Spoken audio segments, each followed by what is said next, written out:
Our next guest is pretty well known for putting big-name politicians in a tight corner. Jason Mattera from DailySurge.com joins us now. Jason, essentially that teenager, there were 3 or 4 of them in the shot there, they were asking questions about Nancy Pelosi, to Nancy Pelosi, about NSA and spying. They were very much youngsters not happy with spying by the NSA, and I think they got Ms. Pelosi in a corner there. And she babbled on incoherently, as she usually does, and she even blamed President Bush, if you can believe that.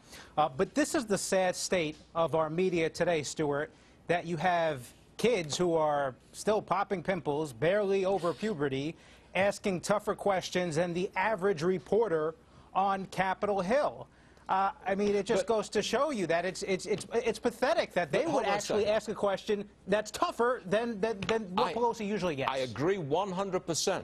But Ms. Pelosi doesn't usually sit down for an interview with any reporter who may be in any way, shape or form hostile. Those teenagers kind of grabbed her in a corner there as she was walking away from an event, just like you did with a couple of politicians.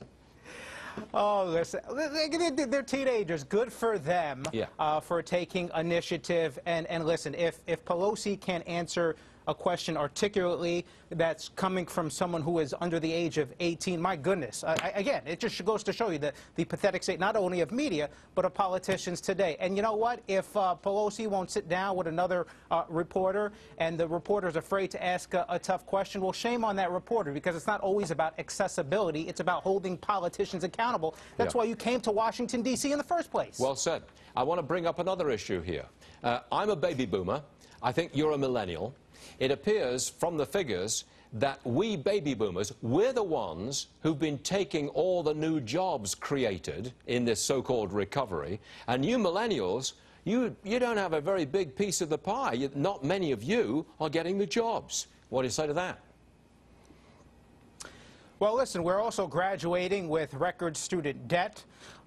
We don't have as much experience as the baby boomers. So obviously millennials are going to have a tougher time cracking into the job market. And put it another way, with all this pressure that politicians are putting on business owners to raise the minimum wage, if you are a business owner and you're stuck now, let's say in Seattle, with paying $15 minimum wage for employees, who are you going to choose? A young person right out of college with very little experience, or someone who's had maybe 20, 30 years experience and is looking to bring in some extra income? I think it's a no-brainer which you choose if you're a business owner. Sure, you're going to get aced out. It's that simple. How about this one? 1 in 3 millennials lives at home with mom and dad. All right? What's your take?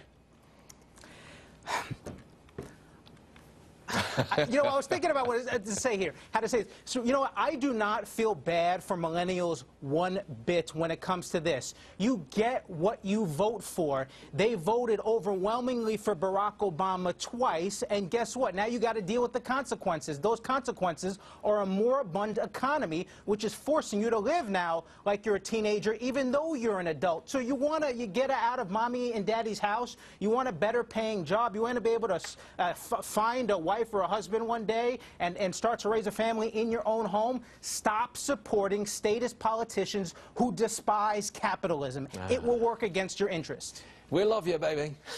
Come on back. Thank you, Stuart. Thanks so much indeed, Jason. Gotcha.